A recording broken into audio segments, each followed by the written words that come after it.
উজানে ভারতের একতরফা পানি প্রত্যাহারে মরতে বসেছে উত্তরের জীবনরেখা তিস্তা। সরকারি নথিতে পানির জোয়ার থাকলেও বাস্তবে দেখা দিচ্ছে মরুভূমি। পানির অভাবে শুধু জীবন জীবিকাই সংকটে পড়েনি, চরম হুমকিতে প্রাণ প্রকৃতি। অথচ হাজার হাজার কোটি টাকা খরচ করা হচ্ছে এই তিস্তা সেচ প্রকল্পে। অভিন্ন নদীতে ভারত বাদ দেওয়ায় ভাটির দিকে বাংলাদেশের তিস্তা নদী শুকিয়ে অনেকটা মরা খালে পরিণত হয়েছে। বর্ষা মৌসুমে পানি প্রবাহ প্রতি সেকেন্ডে 2 লাখ কিউসেক থাকলেও শুষ্ক মৌসুমে গড়ে নেমে আসছে 2000 কিংবা 500 কিউসেকে, যার সরাসরি প্রভাব পড়ছে নীলফামারী, রংপুর ও দিনাজপুর নিয়ে করা দেশের বৃহত্তম সেচ প্রকল্পে। প্রতি বছর কোটি কোটি টাকা খরচ করে ক্যানেল সংস্কার করা হলেও পানি প্রবাহ নিশ্চিত না হয় বেশিরভাগ সেচ নালা কৃষকদের কোনো কাজে আসছে না। অনিশ্চয়তায় দিন কাটছে তাদের। সকলে কছে পানি আসবে, পানি যখন আসিল না তাহলে আমাদের জমিগুলোও সরকার বন্ধ করলো, আবার ইপারিংও করলো, আবার পানি আনবোটো পানি দেয় না। ওই ক্যানেলের পানি অপেক্ষায় আছে, কিন্তু পানি পাইছি না। বাধ্য মতন সেচ পাম্প চালু করিয়া কৃষক আবাদ করতেছে। ক্যালেন্ডার দিয়ে কোনো লাভ হয় নাই, তো কি লাভ হয়েছে? আজ 30-60 বছর আছে ক্যালেন্ড দিবে, আর এবং তো কোন ক্যালেন্ডার কোনো এক ফোঁটা পানি নেই। ক্যানেল পানি পাইলে উপকার হয়।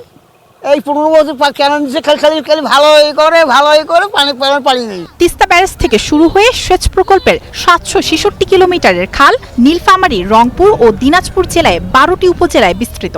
নদীতে পানির নিশ্চয়তা না থাকলেও থেমে নেই প্রায় 1,500 কোটি টাকার ব্যয় সেচ প্রকল্পের খাল সম্প্রসারণ। পানি উন্নয়ন বোর্ডের দাবি প্রকল্পের কাজ প্রায় 95% শেষ। তবে পানি প্রবাহ না থাকায় বেশিরভাগ কৃষক বিকল্প সেচ ব্যবস্থার উপর নির্ভরশীল হয়ে পড়েছেন। বৈতিস্তাটাকে যদি আমরা বাদ দিই, আমার অগ্রগতি প্রায় 95%-এর কাছাকাছি। আমাদের কয়েকটা ক্যানেলে শুধু রিপেয়ার কাজ অবশিষ্ট আছে, ম্যাক্সিমাম ক্যানেলে ওটা সমাপ্ত হয়েছে। তবে মাঠের কৃষকদের অভিযোগের চেয়েও বড় হয়ে দেখা দিয়েছে খোদ কর্মকর্তাদের তথ্যের বিভ্রান্তি। নদী যেখানে শুকিয়ে কাঠ, পানি উন্নয়ন বোর্ডের সরকারি নথিতে সেখানে নাকি পানির জোয়ার। নীলফামারীর পাওবো দাবি করছে লক্ষ্যমাত্রা পূরণে প্রতি সেকেন্ডে 10,000 কিউসেক পানির প্রয়োজন এবং তা পর্যাপ্ত আছে। অথচ একই জেলায় ডালিয়া পানি উন্নয়ন বোর্ড বলছে তিস্তা ব্যারেজে উজানে মাত্র 700 থেকে 2500 কিউসেক পানি পাওয়া যাচ্ছে। কর্মকর্তাদের এই লুকোচুরিতে বিপাকে সাধারণ কৃষক।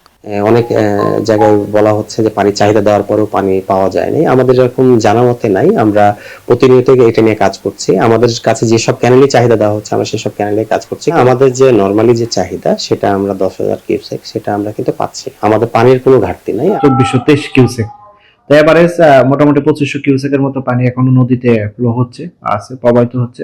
নথিপত্র অনুযায়ী 1990 সালে এই প্রকল্পের শুরুতে সেচের লক্ষ্যমাত্রা ছিল 84,378 হেক্টর, কিন্তু 3 দশকেও সেই লক্ষ্য ছোঁয়া সম্ভব হয়নি। চলতি মৌসুমে লক্ষ্যমাত্রা ধরা হয়েছে 57,000 হেক্টর, কিন্তু মাঠের চিত্র বলছে পানির অভাবে এর 50% পূরণ করা এখন আকাশকুসুম কল্পনা।